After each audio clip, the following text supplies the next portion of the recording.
Hola y bienvenidos a Descorchados, el podcast donde el protagonista es el vino.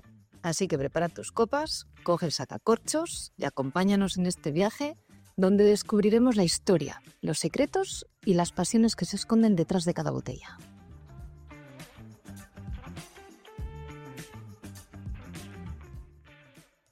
Muy buenas, descorchados, ¿qué tal estamos? Aquí nosotros hoy equipo reducido, solo ante el pedido. Sí, tenemos ahí a Leticia, está con toda o parte del equipo de Tierras de Uva, de la tienda que tienen en México, de visita por Asturias, así que está haciendo un poco de guía turística.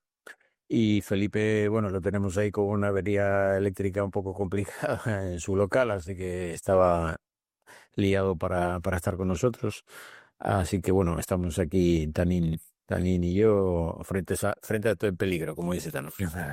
Y bueno, nada, bueno, no sé, esta semana yo caté bastantes cosas porque estuvimos en Cangas de Narcea. Bueno, fuimos con la empresa, estuvimos visitando tres fincas muy chulas, la de Escolinas, después estuvimos en la Zorrina y en la del Arañego, que la verdad que es una finca preciosa y me molaron mucho los vinos que catamos de barrica. Bueno, los había embotellado Rafa para que los probemos, pero la mezcla canguesa de esa finca me pareció, sí, world class, ¿eh? Me moló mucho vino, me gustó mucho. Y el día anterior había estado Felipe Rocha, que es un poco el CEO de lo que es Azores Wine Company, y estuvimos catando varias cosas de lo que tienen en Douro, Azores, Madeira y Alentejo. Y el Caracoles 23 me pareció un blanco para tener muy en cuenta. Relación calidad-precio es de Azores, una variedad que recuperaron de ahí que se llama Caracol. Y realmente el añada 23 lógicamente está súper joven, pero bueno, En el perfil, acidez, acidez, ¿no? mucho, sí, muy... Un perfil tipo Galicia, así de cañada 23. Sí, correcto, un perfil muy gallego, pero con ese punto sápido, medio salino, porque claro, las viñas buscan más temperatura porque en el interior es más frío y más lluvioso. Entonces las viñas están más bien cerca del mar. De hecho, tuvieron algún temporal gordo que les arrasó alguna viña y los dejó una añada ahí con poca uva. Pero bueno, cosas muy chulas. ¿Tú qué viviste por ahí? Yo caté algo de Ródano, pero tampoco muy interesante, la verdad. Ujú. Bueno, el básico de Domain Yassan, bueno, estaba bastante bien, pero tampoco, para el precio que tiene, que ya hablamos casi de 40 y pico euros, tampoco un gran vino. Ujú. Y luego caté también Viña Zorzal, que la verdad que el proyecto sigue unos pautas en los últimos años impresionante, una relación calidad-precio imbatible casi. Sí, no, vale. Y me gustó mucho Graciano. La Graciano, la verdad, de Viña Zorzal, esta añada 22 que tiene en el mercado, la verdad que está muy bueno, muy bueno. Y Precios, vamos, sí, bueno, el precio, sí. por debajo de 10 euros, la verdad que son precios impresionantes. Bueno, en tienda igual un pelín más, pero Sí, entiendo un telín más, pero bueno, andará sobre los 12, vamos. sí, Por ahí, no creo que ande mucho más. sí, Sí, súper recomendable, sí. La verdad que es un proyecto eh, que creo que, bueno, habló Santi Rivas cuando bueno, sí. lo comentó cuando lo entrevistamos, que es un proyecto que, bueno, en un principio se dedicaban a hacer mucho volumen y después Bajaron el volumen, se dedicaron a hacer más presa calidad, menos cantidad. cambiaron etiquetas, cambiaron botellas, o sea, se dedicaron a buscar un mercado diferente, porque claro, competir en el volumen era muy complicado y vendían mucho, pero ganaban poca pasta. Y entonces lo que hicieron fue una reconversión. Creo que Santi los ayudó un poco, los asesoró un poco. Creo, bueno, sé que algo de mano metió ahí Santi.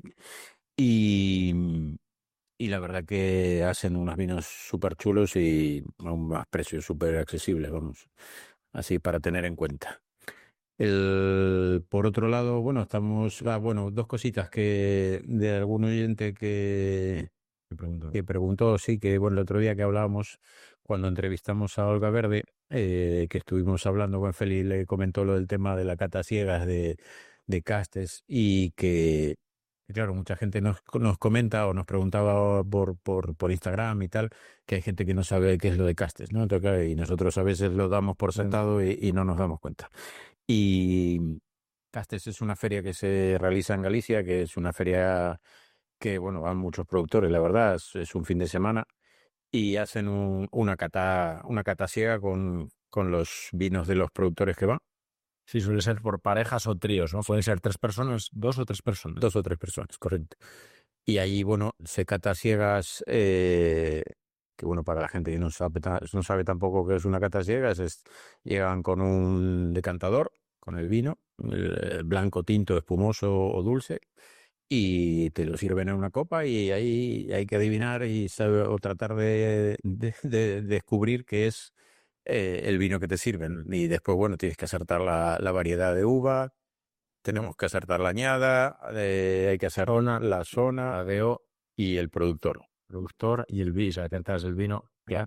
Entonces, o sea, la etiqueta, el nombre del vino. Pero bueno, principalmente suelen ser acertar variedades, zonas de producción, ya son, bueno, 2 puntos importantes. Sí, claro, claro. Y después, bueno, nosotros, por ejemplo, ahora Tano y Feli van a ir a lo de Vila, que es ahora en marzo en Madrid.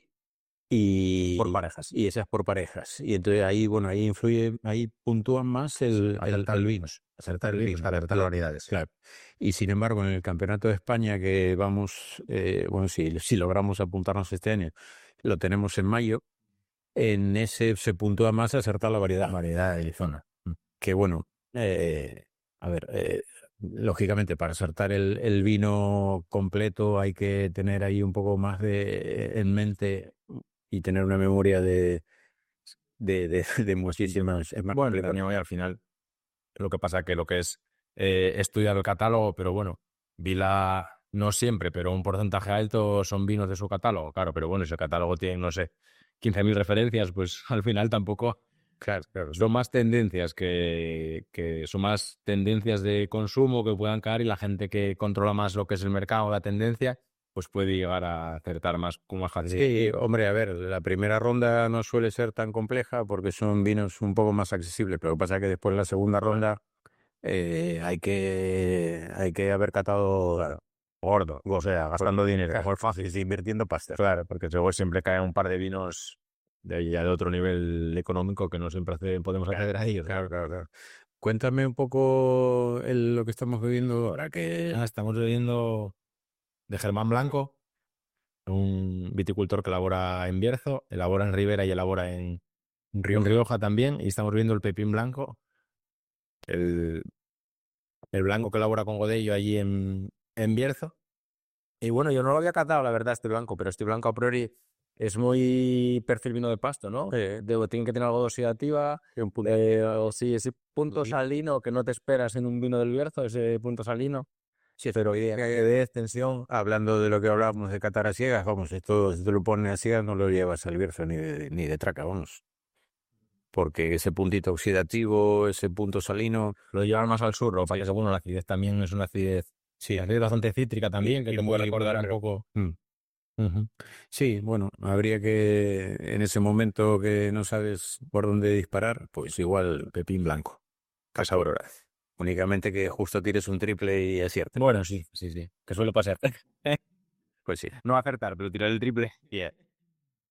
Bueno, pues hoy vamos a entrevistar a Juan Díez de Bodegas Bernabé-Leva, una bodega que bueno, llevamos tiempo probando cositas de él, estuvo las 2 veces, las 2 ediciones de Vinalia, vino y lo conocimos ahí. Bueno, Leti de hecho lleva sus vinos a México también y realmente llevan tiempo haciendo las cosas muy muy bien y bueno, que nos apetecía entrevistar a alguien que fuera un poco de la zona de Madrid, de la zona centro, que también hay cosas que se están haciendo muy bien con Albillo, con garnachas. Entonces, bueno, vamos a hablar en un ratín con Juan y que nos cuente un poco cómo va el proyecto. La verdad que tiene una bodega muy chula, con unas fincas preciosas en unas laderas ahí muy guays.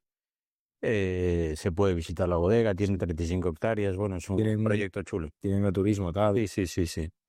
Entonces, bueno, vamos a ver si conectamos ahora con él y nos cuenta un poco todo su proyecto. ¿Qué te parece? Venga.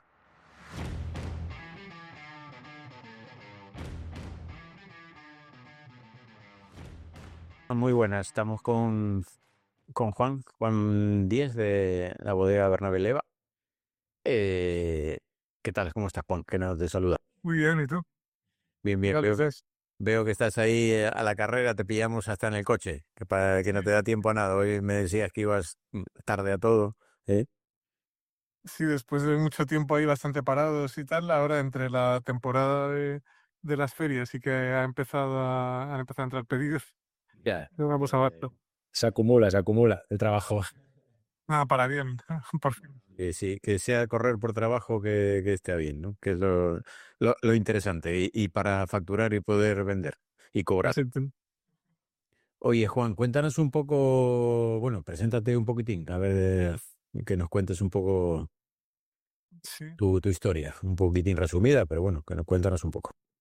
Pues nada, vamos, yo he terminado un poco en esto del vino entre afición y desconocimiento y pasión o una parte romántica, no sé, un poco de todo. El, El proyecto de una bodega en la finca Bernabeleva, una finca en San Martín de Valdeiglesias, a 3 cuartos de hora de Madrid ahora mismo, lo empezó mi bisabuelo, que por cierto era de origen asturiano, nació en Villacondidia, al lado de Coaña, que pues vamos, es concejo de Coaña.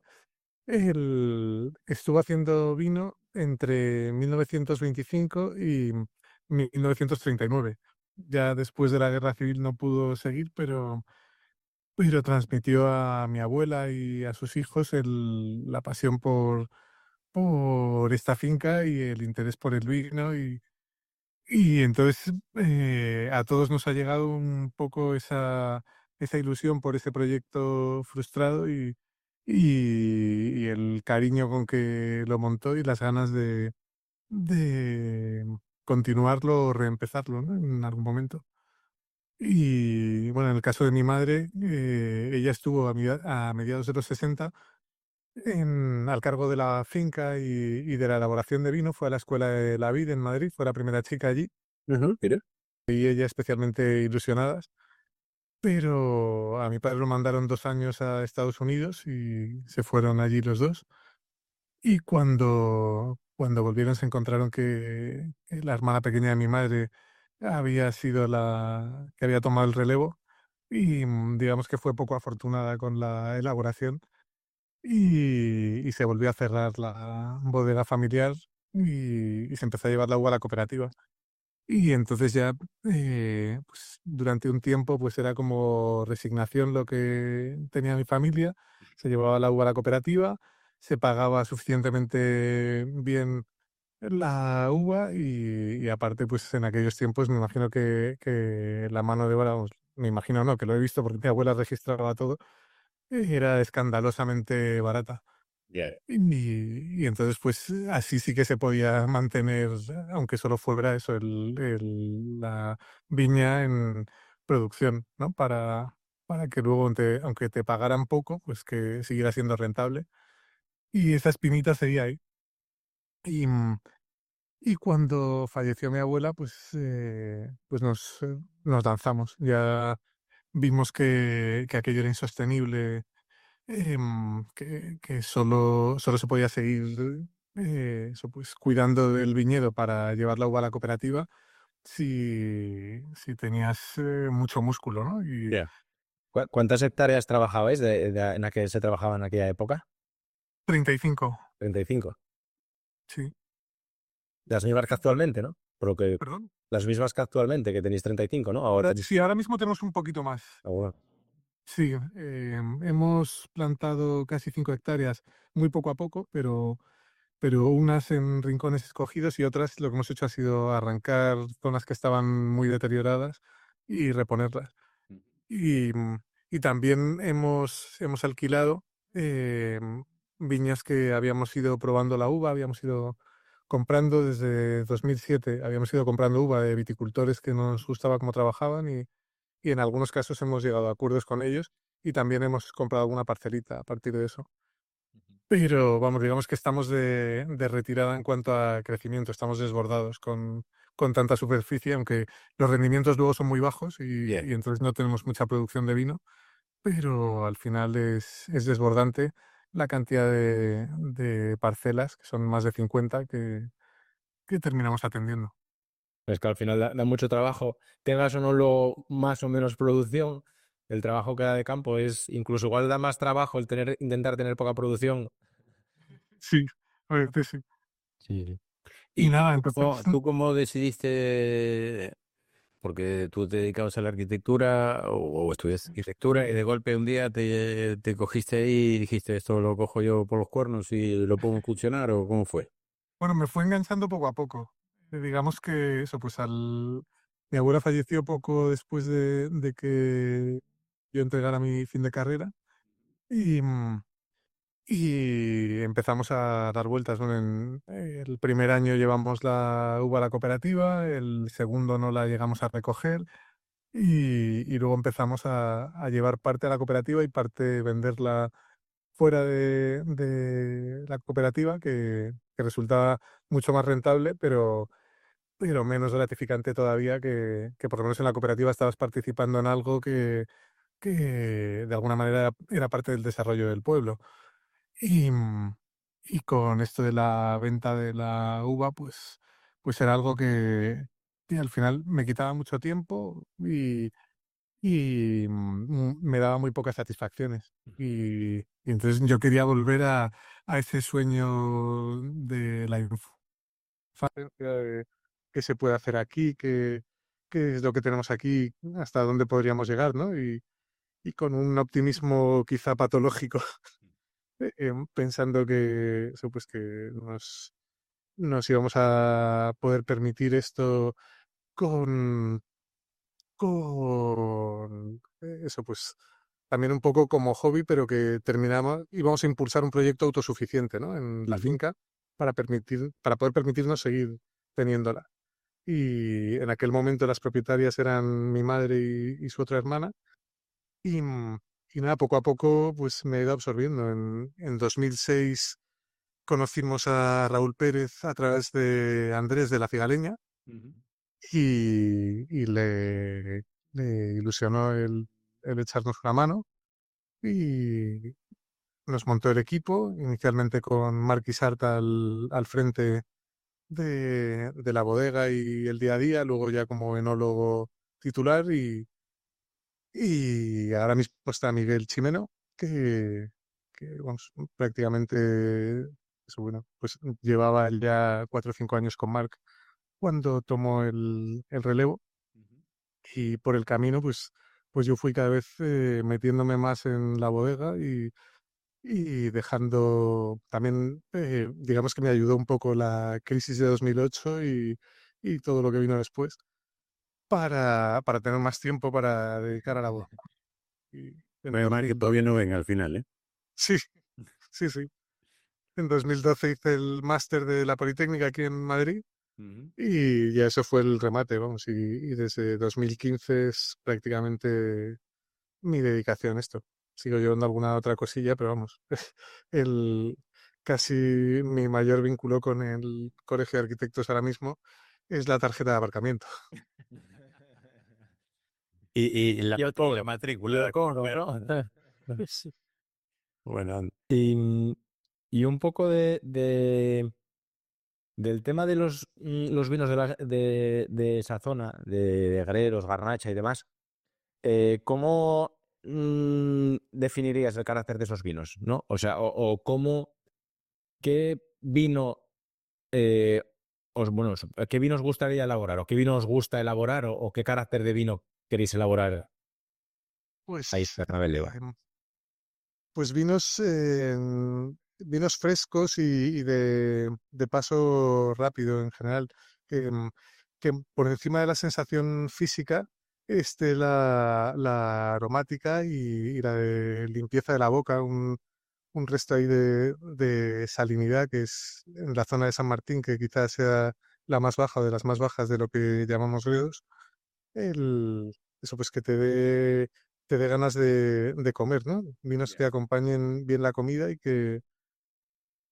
que a la vez tengan, o sea, que les puedas buscar la complejidad, pero que no necesites reflexión para disfrutarlos. Que no sean muy pesados, ¿no? Que no sean, Sí, sino que sean ligeros, fáciles, complejos, pero que sean... sí, más que de una tarde para una copa, que hay vinos así que entiendo que se pueden disfrutar muchísimo, pero más que eso, lo que buscamos son vinos que dos personas abran la tercera botella. Que- Ya, ya, eso sí, eso es lo que hablamos siempre, ¿no? De que una botella, una pareja tiene que ser escasa. Sí. sí, O una pareja de dos personas, o sea, me refiero a una pareja, no dos personas, vamos. sí, aquello de Madrazo, ¿no? De Jesús Madrazo, de que el Magnum es el tamaño perfecto para una comida en la que ella no bebe. Correcto. Oye, Juan, ¿y tenéis vinos ahí que pone de vinos de parcela y después tenéis algún vino que pone vino de pueblo? Explícanos y explícale a la gente en general un poco el concepto ese, ¿no? Que es un poco el concepto francés traído un poco, ¿no? Que está empezando a introducirse un poquitín en España poco a poco. Ah, muy bien, pues tenemos, al tener tantas parcelas tan pequeñas y tan distintas entre sí, no tenemos más remedio que poner mucha atención a la fecha de vendimia y al final no puede entrar todo el vino a la vez y, y como nuestra experiencia es muy corta, la primera añada profesional es 2007, pues no conocemos la finca realmente. O sea, vamos aprendiendo y entonces es un sistema que te obliga a eso, a tener un montón de elaboraciones por separado. Y luego, aunque terminamos sacando muchas etiquetas distintas, hay algunas en las que, sin solo donde está la parte original de Bernabéu, sino otras parcelas que hemos ido comprando o alquilando. Incluso algunos años compramos algo de uva de viticultores que nos gustan y de parcelas que nos atraen especialmente. Y entonces ahí van distintas orientaciones. En San Martín prácticamente todo es granito y lo que es que cambia mucho el tipo de granito o la profundidad del suelo, las orientaciones y el carácter de la uva. En el caso de los tintos prácticamente todo es garnacha y, y en el caso de los blancos prácticamente todo es albillo real. Pero, pero bueno, hay alguna otra cosa. Y luego hay vinos de paraje, de una zona concreta de San Martín, y que ahí a lo mejor combinamos dos o tres parcelas, o 12 o 20, depende. En Navarreros puede que estemos por encima de 20 parcelas, en Navarreros tinto. Ya. En Navarreros blanco a lo mejor son 12 o 14. Ah, sí. Ajá.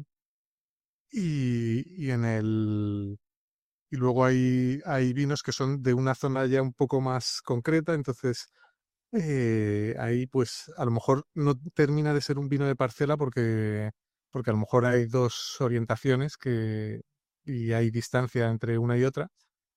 Y luego sí que hay otros que nos gusta especialmente mostrar y las diferencias de elaboración no las hay o son muy pequeñas entre los vinos de pueblo, los de paraje y los de parcela. Hay algunas parcelas que sí que hemos visto que año tras año son muy peculiares y quizá más equilibradas o más especiales que otras. Y entonces ahí ya sí que sabemos que ese día en la mesa de selección, pues en lugar de 4 personas hay 6 o hay 8. Claro. Pero vamos, o que en lugar de utilizar un tino de tal marca o eso, pues utilizamos este otro o cancarrios para poder hacer los remontados directamente con las manos en lugar de con el lobby, ¿no? Con el... Y, y entonces, pues, eso, pues termina, eso, pues los vinos de parcela son una imagen como un poco más al detalle, es como que te pones con el macro, ¿no? Y Yeah. en los del pueblo es como que estás con el gran angular y luego los otros son, vas acercándote hasta llegar al detalle. Y vamos, en el caso de Arroyo del Tórtolas, por ejemplo, es en realidad son 2 hectáreas, pero que las trabajaron 2 hermanos durante más de 30 años por separado, cada una a su manera, y entonces de las dos solo hay una que vaya a Arroyo del Tórtolas, y al tener mucha inclinación, pues hemos encontrado que nos conviene vendimiarla en 3 días distintos, que no tienen por qué ser 3 días seguidos, que hay veces que puede haber incluso más de una semana entre la parte de arriba, que es la más temprana, y la parte de abajo que tarda más en estar. Entonces, en el caso de Arroyo del Tórtolas, pues solo del lado que trabajaba originalmente uno de los hermanos, la parte de arriba siempre es parte de Arroyo del Tórtolas, como vino de parcela, la de en medio en general también, y la de abajo solo algunos años. Ah, guay, muy bien. Que eh, el tipo de, bueno, pues estuve mirando un poco y bueno, no es que hagáis ecológico ni biodinámico, digamos, certificado, pero bueno, utilizáis un poco todas las técnicas, digamos, y la intervención mínima posible, por lo que estuve investigando. No, cuéntanos un poquitín cómo lo gestionáis el tema viticultura. Pues en algunos aspectos de la biodinámica eh, sí que estamos de acuerdo con ellos o los comprendemos mejor. Digamos que la fe, si hace falta, pues la tenemos débil, ¿no? Es rara, tenemos ese don,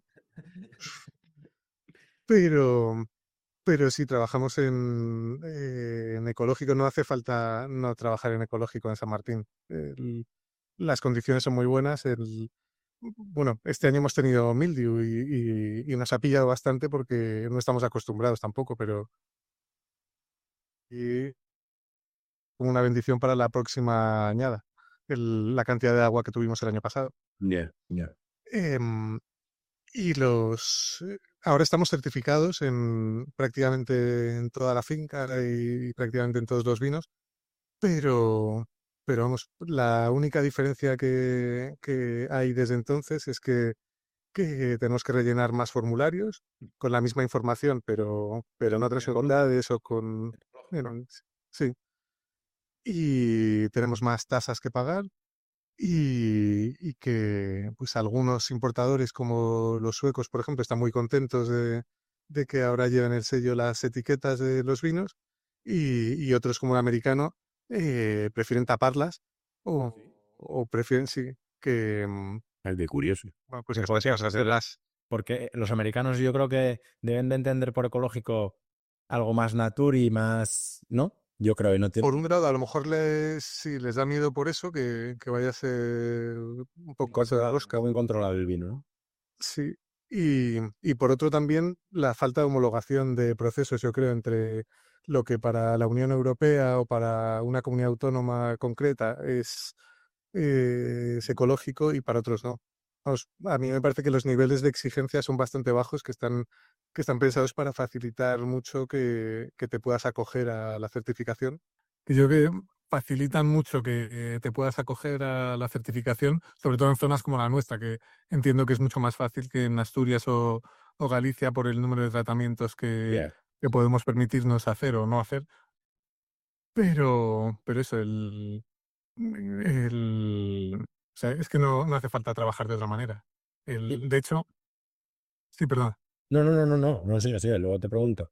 No, sí, sí. que ha habido parcelas de estas que os decía que hemos arrancado porque estaban muy dañadas y replantado, porque decíamos, es que no es ecológico sacar de 4 hectáreas 1.200 botellas. esto es que es un desastre de viticultura, no es que sea una cosa súper afilada.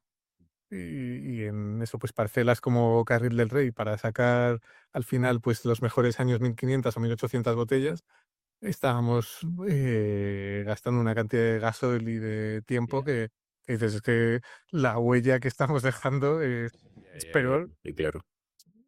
No, pero también lo que decías de ecológico en Estados Unidos o en Europa es que al final, en términos de lo que se puede utilizar o no productos para la viticultura o para la elaboración enológica, hay cosas que sí puedes utilizar allí, aquí no, o puedes aquí y allí no. Entonces, Según los al final intereses. tienes que, depende para dónde vayas a elaborar el vino, tienes que ver si puedes utilizar, por un ejemplo, una levadura o no, o puedes utilizar. Al final son cosas que sí, que no es, por decir así, homogéneo, o no es igual para todo el mundo, ¿no? Al final, cada país tiene un poco la Unión Europea sí que está más como si fuera un país, ¿no? Pero luego fuera, cada uno tiene su legislación y sus limitaciones. Exacto. De cara, por ejemplo, a la elaboración, ¿soléis más o menos tener un patrón de elaboración que siempre más o menos utilicéis? ¿O cada finca la elaboráis de una manera diferente, utilizando más madera o menos madera, o inoxidable o no? ¿O tiempos de maceración diferentes o demás? Supongo que sí, ¿no? ¿O cómo más o menos elaboráis? Pues, por ejemplo, en los Caminos de Navarreros, que son tanto blanco como tinto nuestros vinos de entrada, el- intentamos que la fruta esté más presente.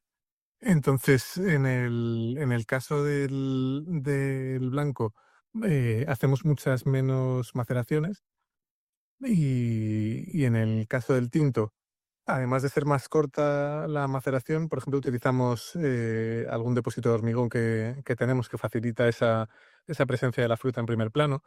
Despalillamos más, o vamos, hay años que despalillamos el 100% de la uva y también bromeamos con que al ser el vino más barato, pues cabe más uva y Oh. entonces sí que hay pequeños detalles, pero vamos, en general es una elaboración bastante parecida y luego hay cosas, pues eso, en Navarreros y las parcelas. el- no tenemos una receta exacta que respetemos cada año de hay que tener 100% raspón, como por ejemplo hicimos yo creo los 5 primeros años sin ponerlo en duda, sino que es pues vamos a ver según cómo ha sido este año, si le viene bien un poco más, un poco menos. A veces empezamos despalillando y decimos, "Jo, nos hemos quedado cortos y todavía estamos a tiempo De de meter un dejar poco de... algo de raspón aquí, sí". Y en cualquier caso, el proceso, pues al pisar un poco la uva el primer día y para hacer un poco de mosto y ya está, pues tampoco hay una diferencia ahí que vayas a notar mucho herbáceo o mucha cosa. Sí que facilita drenajes, por ejemplo, o ayuda, vamos, pero Sí, hombre, al final si lo que está bien el tanino está maduro, está bien ya, pues tampoco, bueno, eso dependerá, ¿no? Lógicamente luego cada uno lo elabora como quiere, pero al final sí que pues lleva más porcentaje o menos, utilizar o no utilizar, dependiendo de lo que la uva te pida ese año, ¿no? Sí, sí, al final. y bueno, para fermentaciones, sí. No, hasta que estabas hablando del tema de los suecos y de los americanos y tal, em, lo que es la zona vuestra está reconocida, hay un reconocimiento igual, tal vez, más fuera que dentro de España, o ¿cómo lo ves? Yo creo que sí, que todos los que estamos ahí y en general somos bastante pequeños, nos hemos enfocado mucho al mercado exterior, em, porque, por un lado, de alguna manera hemos hecho ruido fuera y aquí hemos encontrado menos interés inicialmente. Ahora cada vez hay más interés en España, pero sí que yo creo que oyes en las ferias, en los restaurantes, bares de vino, se habla mucho más de Gredos fuera de España que ahora en eso, pues en cartas de vinos fuera de España te encuentras que pone Gredos y de repente hay 4 o 5 bodegas esta zona. Y, Y aquí pues también cuesta aunque nos une a muchas bodegas esto de Gredos, seguimos teniendo la barrera de 3 denominaciones de origen en 3 comunidades autónomas distintas y, y que no, pues que puede dar lugar a confusión, ¿no? Vamos, en el caso de Madrid, pues cambia bastante de una zona a otra, vamos, y cuando trabajas como lo estamos haciendo todas las bodegas de esta zona, aunque tenemos vínculos, o sea, nosotros estamos diciendo esta viña es sobresaliente y la que es justo pegada es simplemente correcta, pues, Ya. o no me interesa nada. Pues imagínate lo que podemos saber de lo que ocurre a 120 kilómetros. Ya. ¿Y cómo ves el futuro de... Bueno, yo creo que al final, como en Rioja identificó el tempranillo, al final fue el estandarte, vosotros la garnacha, claramente. ¿Cómo ves el futuro, ¿no? ¿Hacia dónde crees que va a ir los vinos y el mercado en vuestra zona?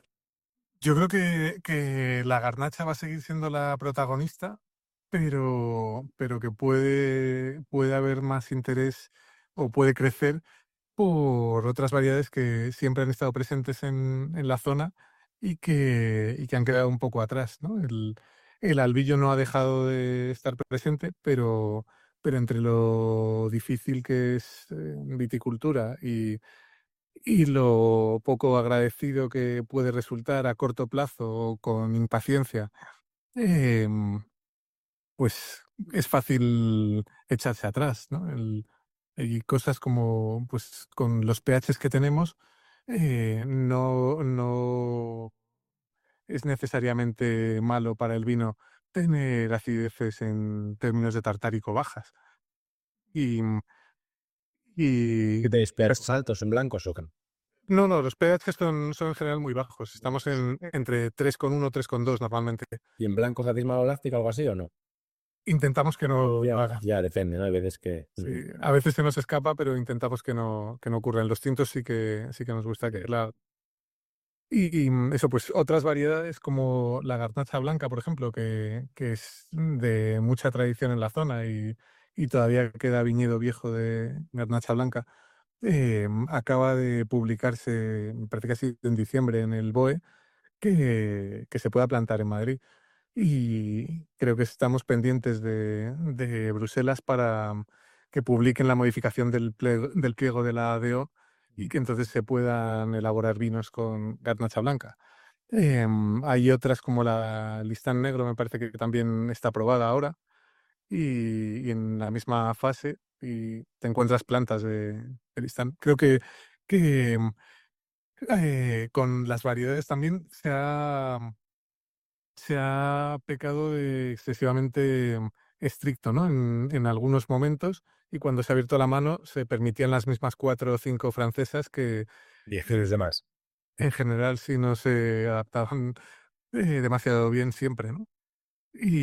O con los años terminan adaptándose, ¿no? Y vamos, te vas a Mallorca y los que tienen 40 años, pues algunos cabernets son interesantes. Pero Por la diferenciación de clima, al final, aunque sea la misma variedad, va a diferenciarse un poco en... sí, Sí, lo que tú dices, va adaptándose y siendo un poco diferente, sí. a lo mejor es interesante probar otras variedades que se den bien pues yo qué sé, estoy pensando en Monterrey o en el sur de Francia o eso, pues zonas que tengan granito o que tengan climas parecidos y, Temperatura en verano también. sí, y que a lo mejor pues hay algo interesante ahí. Ya. Bueno, pues vamos a un par de preguntas así sobre vino, pero más a nivel personal. La de algún vino que hayas bebido últimamente que te haya molado, para que nos cuentes. Pues em, uno de Saboya, Ujú. de Francia, em, ay, ¿cómo se llama? Hershey's. No, No sé si voy a cortar la comunicación buscando la... No, búscalo tranquilo, como tú buscas esto, no hay problema. Out. Busca la foto. Out se llaman. Que para eso se inventó el teléfono, para sacar fotos para cuando nos falla la memoria. Mira, Petit Out es la bodega y la uva es Mollard con elle. Y bueno, me faltaron 2 botellas más para terminar la cena. Me gustó mucho. Pero vamos o por ejemplo de Potiers, una bodega de Auvernia con es la parte como más alta del Loira, ya cerca de Lyon y del Beaujolais y esta zona, que tienen una game peculiar de esa zona y es 2 o 3 semanas y en los alrededores de Lyon y eso pues esta bodega Potiers que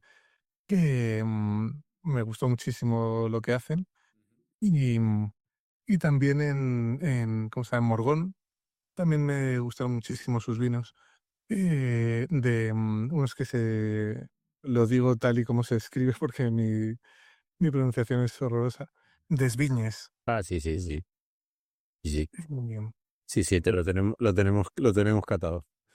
¿Y qué? Maridaje. Sí, un maridaje. Viajes que hayas probado últimamente. Hay chuletitas de cordero. Chuletitas de cordero con cualquier cosa. Solecita de cordero con una garnacha tuya, ¿eh? Sí, o vamos, o con un champán, ¿eh? Ya, también, la verdad. Luego es que, o sea, se pone la copa muy mal, pero o sea, con una garnacha yo creo que la servilleta de papel o la copa un poco más manchada duele menos, ¿no? Que con el champán. Pues muy bien. No sé, ¿alguna pregunta más que quieras? No, la verdad que muy bien, interesante. Sí, Bueno, pues nada. Pues Como Juan, te- muchísimas gracias. gracias. No sé, no te prometemos que te vayamos a visitar a la bodega, porque si tenemos que visitar a todos los que entrevistamos no nos da la vida. Siempre decimos, nada, te prometemos que nada, tenemos que ir y tal. Pues viviría muy bien que nos visitarais a todas. Pero tenéis ahí un proyecto también de no turismo muy chulo, por lo que vi en la web. Muchas gracias. Y nada, pues eso, enhorabuena por lo que estáis haciendo y para adelante.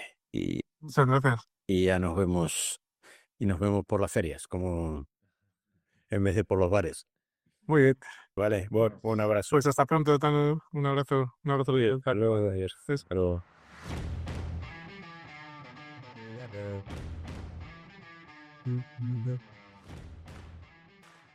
Pues bueno, estuvo interesante, ¿no? La charla con Juan. La verdad que la garnacha está siendo cada vez más protagonista, ¿eh? No solo en la zona de Juan, en la zona ahí de Gredos, cerca de Madrid, sino bueno, en Rioja están haciéndose cosas súper finas, muy chulas. Ahorita de garnacha muy chulos, en Sí. Aragón también. Sí, bueno, la garnacha es una variedad autóctona de España y ha hecho un recorrido un poco desde España, o sea, desde la zona de Aragón, básicamente. Pasó por Francia, se asentó en el sur en la zona, sí, en la zona del Ródano, y la región Châteauneuf-du-Pape y la zona más meridional del Ródano, digamos. Y un sitio donde hay mucha garnacha que leyendo el otro día, investigando, que estuve dando una cata de garnachas, no lo sabía, en Cerdeña. Cerdeña, la mayor variedad que tienen plantada es garnacha. Sí, porque yo estuve 3 veces de vacaciones en Cerdeña, que la verdad que es un sitio que me encanta. Y en el norte de Cerdeña se habla catalán. Y de hecho está traducido en los monumentos y tal, lo tienes traducido en italiano, en inglés y en catalán. Y claro, fue Reino de Aragón. Entonces, al ser Reino de Aragón, el Reino de Aragón lo que hizo fue llevar la garnacha a Cerdeña. Y la variedad más plantada en Cerdeña es la garnacha, que es curioso, porque bueno, como llegó ahí, pues llegó de esa manera, con el reino de Aragón, colonizando y conquistando de aquella Cerdeña, que en su momento eh, lo tenían ahí, invadieron y la garnacha se propagó y ahora es la variedad más utilizada. Y es en la zona del sur del Ródano y Aragón y bueno, nosotros aquí ahora en Madrid y lo que Hay hablábamos, muchas ¿no? zonas, Rioja Rioja, también. Pasa que los perfiles son diferentes, aquí son perfiles más de suelo, más minerales, sí. más finos. Y de hecho era una variedad que bueno, que tampoco era muy valorada, ¿no? Porque todo el mundo hablaba de que era una variedad que se oxidaba muy rápido, que envejecía mal y bueno, mira, ahí la Sí, tienes. que cogía grado alcohólico rápido, ese toque de, ¿no? De Moncherie, Mm, de sí, de bombón de licor licor de de cereza. cereza. Sí, Entonces, pero bueno, mira, ahí la tienes y todo el mundo ahora y es fama a nivel internacional, porque bueno, ya lo contó Juan, ¿no? A nivel, bueno, los vinos de Juan están en Europa, en muchos países, en América y en México. Y entonces, bueno, al final es una variedad que se está posicionando muy bien, vamos. Así que nada, yo por mi parte, eh, vernos la semana que viene, que vamos a grabar también y que tenemos ahí un par de episodios por delante muy interesantes, con gente también muy interesante, perfiles muy diferentes y totalmente. actividades muy ¿Fuera distintas. del vino o dentro del vino? Exacto. Vamos a dar más pistas. Exacto, sí, que yo creo que van a molar los dos eh, porque bueno, nada, son eso, perfiles diferentes, que es lo que Lo digo más porque no no, vas a lo decir nada cantes, porque lo lo cantes, voy a acabar diciendo. lo cantes. Eso, así que nada, pues nada, salud y hasta el próximo episodio. Salud. Recordar que darnos like, Sí, por favor, pero no nos olvidarnos. El marketing no es lo nuestro. el marketing no es lo nuestro. No, que seguirnos en redes, por favor, darnos en Spotify, seguirnos en Spotify, en YouTube, que cada like cuenta también. Así que bueno, eso. Gracias y salud. Salud.